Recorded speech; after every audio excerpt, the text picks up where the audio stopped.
In this video, we are going to take a closer look at one of the most infamous legends of the Viking Age, the blood eagle. Often described as a brutal execution method where a victim's ribs were split open and lungs pulled out like wings, the blood eagle has gripped the imagination of writers, filmmakers, and fans of Viking history for generations. But was it ever real? Or is it a myth rooted in poetic exaggeration and medieval misunderstanding? To answer that, we need to go far beyond the legend itself. This video will explore not just the story of the blood eagle, but the culture that gave rise to it, examining what Vikings actually did, what they believed, and how those beliefs shaped their approach to justice, violence, and storytelling. If you enjoy immersive journeys into authentic Viking history, make sure to like this video and subscribe to support the channel. And feel free to share in the comments where and when you are watching. We always love hearing from viewers around the world. Now let us step back into the world of Viking Age Scandinavia, where violence had meaning and honor was often measured in blood. To understand how such a brutal image as the blood eagle could exist, even in legend, we must first understand the Viking mindset.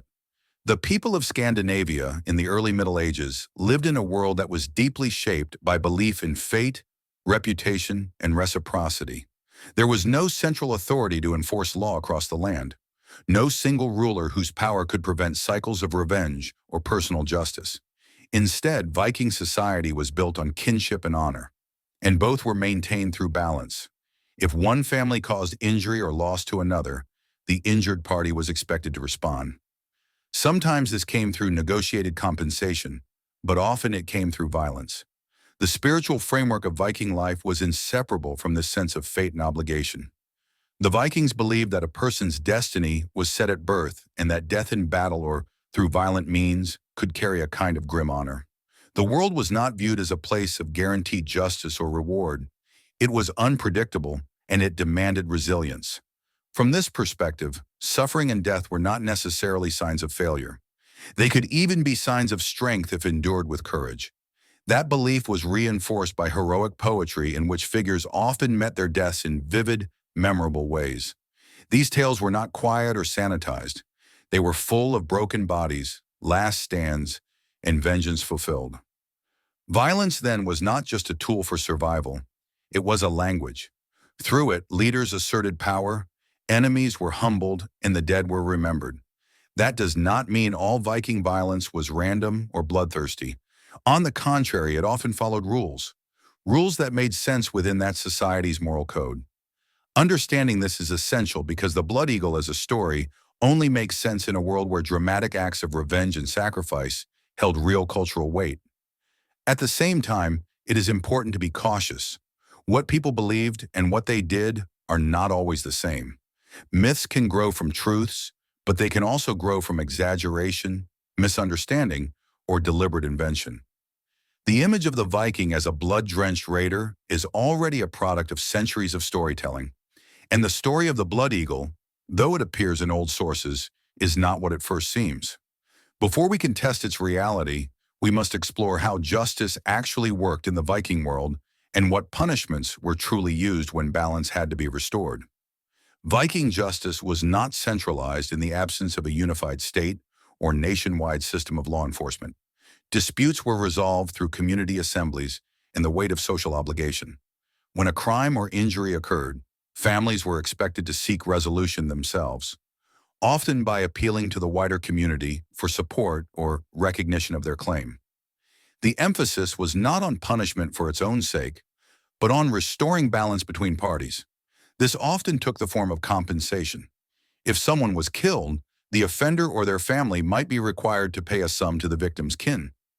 This payment, which varied based on the status of the person harmed, was not seen as a fine in the modern sense, but as a necessary exchange to prevent further bloodshed. Refusing to pay or refusing to accept payment could lead to cycles of revenge that might span generations. Yet there were limits. Some crimes were considered so severe or so disruptive to the community that they placed the offender outside the protection of the law entirely. In such cases, a person could be declared an outlaw. This meant they could be killed without consequence and no one was allowed to shelter or aid them. It was not a sentence of death in the formal sense, but it was often a death sentence in practice. Life as an outlaw was precarious, and few survived long once cast out. There are few accounts in historical sources of punishments that went beyond exclusion or financial compensation. In cases of treason, betrayal, or particularly heinous violence, some forms of execution were used, though they were not standardized.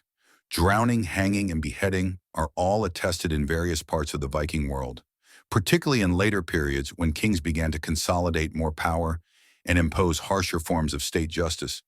However, none of these accounts describe anything like the blood eagle. It does not appear in law codes, in records of actual trials, or in archaeological evidence of punishment sites. Instead, the known methods of execution were pragmatic and immediate, designed to remove a threat, not to stage a spectacle. While brutal by modern standards, they fit within the practical realities of early medieval life. It is also worth noting that public punishment in Viking society did not primarily serve as a deterrent. The goal was to uphold honor and restore equilibrium. This could be done through compensation, vengeance, or exclusion. Ritual cruelty was not a necessary part of that system. If violence occurred, it was usually swift, not ceremonial. So where then does the story of the blood eagle come from? If Viking legal systems did not use such methods, and if their known executions were far simpler, why has this image survived for so long? The answer lies not in legal practice, but in the realm of poetry and saga, where history, memory, and myth often become entangled. The earliest references to the blood eagle do not come from legal records or eyewitness accounts, but from literature written centuries after the supposed events. The first known description appears in a medieval saga recounting the fate of a Northumbrian king named Ull, said to have been executed by Viking warriors in revenge for the killing of the legendary figure Ragnar. In this account, Uller is captured and his back is cut open, his ribs severed from the spine, and his lungs pulled out and spread like wings. But this account, dramatic as it is, comes from a period long after the events it claims to describe. The sagas were written down in Christian Iceland during the 13th century, well over 300 years after the Viking Age had begun. By then, oral stories had been shaped and reshaped across generations, influenced by changing values, religious beliefs, and political goals. Crucially, the blood eagle is not mentioned in early Scandinavian poetry from the Viking Age itself. It first appears clearly in saga literature and later poetic interpretations. In a few early skaldic verses composed by court poets, there are ambiguous phrases that some have interpreted as allusions to a gruesome form of execution. But these verses are dense, metaphorical, and open to wide interpretation. In Old Norse poetic style, kenning's compound metaphors were common. A phrase describing a raven's feast or an eagle's joy might simply refer to a bloody battlefield, not to a ritualistic killing. Over time, Christian scribes compiling and embellishing Viking stories may have taken these metaphorical images and reshaped them into literal events. It is not difficult to see how a poetic phrase about feeding the eagle could be transformed into a tale of a man's lungs being turned into wings. In a culture fascinated by martyrdom, sin, and divine punishment, such tales took on new symbolic weight. There is also the matter of political narrative. The story of Ella's death serves as a powerful reversal of fortune. Ella kills Ragnar, and Ragnar's sons avenge him in the most terrible way imaginable. This theme of vengeance and balance would have resonated with both pagan and Christian audiences, albeit for different reasons. For pagan listeners, it echoed the code of honor and blood repayment. For Christian scribes, it may have highlighted the savagery of heathen enemies, offering a moral contrast between the old world and the new. These sagas were not neutral histories. They were shaped by their authors' intentions, by the expectations of their audiences, and by the changing values of their time. The blood eagle may have been part of this storytelling process, a vivid, shocking invention built from poetic fragments, cultural memory, and evolving moral frameworks. In that light, the question becomes not just whether the blood eagle happened, but whether it was ever meant to be taken literally. Perhaps it was always a story, even in the beginning, yet the image it conjures is so vivid, so grotesque, that it demands further scrutiny. Could such a method of execution have even been possible? Was there any way it could have been carried out? And if so, What would that tell us about those who imagined or remembered it? To assess whether the blood eagle could have actually taken place, we must leave the realm of poetry and examine what is physically and historically plausible. According to the legend, a man's back was sliced open, his ribs severed from the spine, and his lungs pulled out and displayed like wings. Even by the standards of ancient executions, this is a uniquely grotesque act. But was it medically or logistically possible? Anatomically, the procedure described is nearly impossible to perform on a living person. Severing the ribs from the spine without immediately killing the victim would require an extraordinary level of precision, strength, and surgical knowledge. Far beyond what was available in the early medieval period, the lungs could not be removed or exposed in the manner described without causing rapid death, likely from massive blood loss or suffocation within seconds. No known culture, Viking or otherwise, is recorded to have successfully carried out such a procedure on a living person. Furthermore, there is no archaeological evidence to suggest that this form of execution was ever used. Viking burial sites, sacrificial remains, and execution grounds have been studied in depth. While some skeletons show signs of violent death, beheadings, stab wounds, or blunt force trauma, none have been found with the specific injuries that would correspond to the blood eagle. No bones have been discovered with the rib cage separated from the spine in the described pattern. If such a method had been used even once, it is likely that at least one such body would have been discovered over centuries of excavation. From a logistical standpoint, the act would have served little practical purpose. Viking executions were not primarily for show. They were meant to remove threats, exact revenge, or uphold social norms. A long, complex, and messy process like the blood eagle would have required time, tools, and cooperation, none of which match the known practices of Viking justice.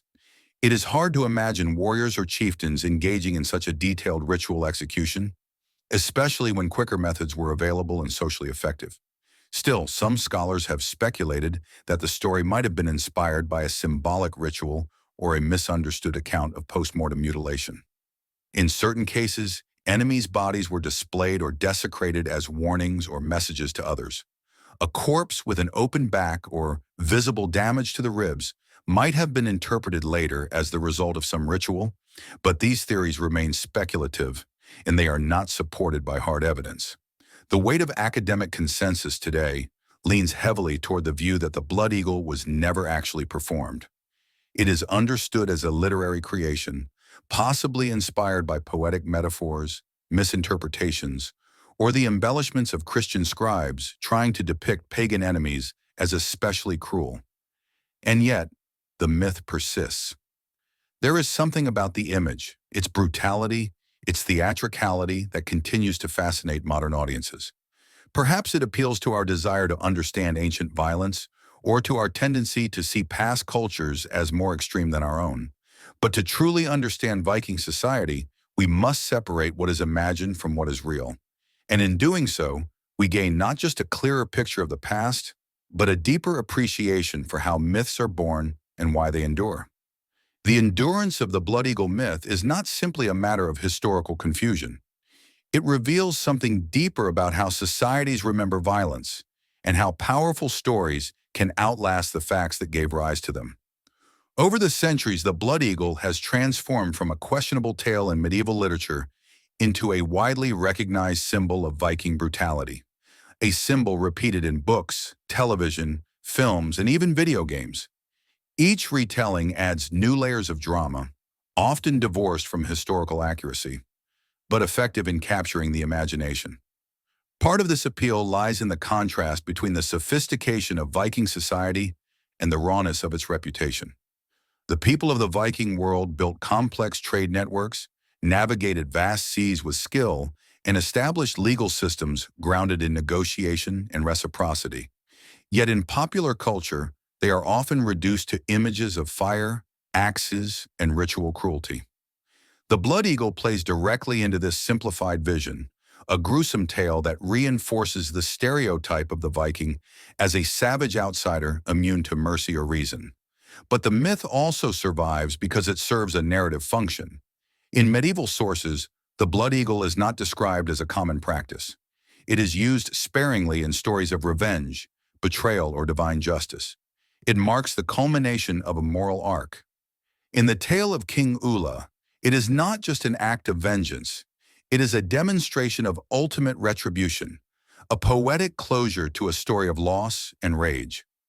This mirrors the way ancient myths often use violence, not as a realistic event, but as a symbol of emotional or spiritual truth. Modern audiences too respond to this kind of storytelling in an age saturated with fiction and visual media. Dramatic depictions of ancient violence have become a familiar tool for evoking emotion, conflict, and transformation. But the risk is that these portrayals begin to replace history with fantasy. The Blood Eagle is powerful precisely because it feels possible even when it's not supported by evidence. Recognizing that distinction does not lessen the intensity of Viking history. On the contrary, it allows us to see that the real violence of the Viking Age was rooted in human decisions, shaped by social codes and constrained by physical limits. It was not theatrical, but practical. It was not arbitrary, but embedded in a worldview that valued honor, loyalty, and retribution. By separating myth from fact, we do not weaken the story, we sharpen it. The Vikings were no strangers to brutality, but they were also farmers, merchants, poets, and lawmakers. Their world was harsh, but it was not chaotic. It was bound by rules that made sense within their time and place. The Blood Eagle as a story tells us something about how that world was remembered and reshaped long after it ended. And in learning the truth behind it, we come closer not just to understanding what the Vikings actually did, but to understanding why stories endure and how they change.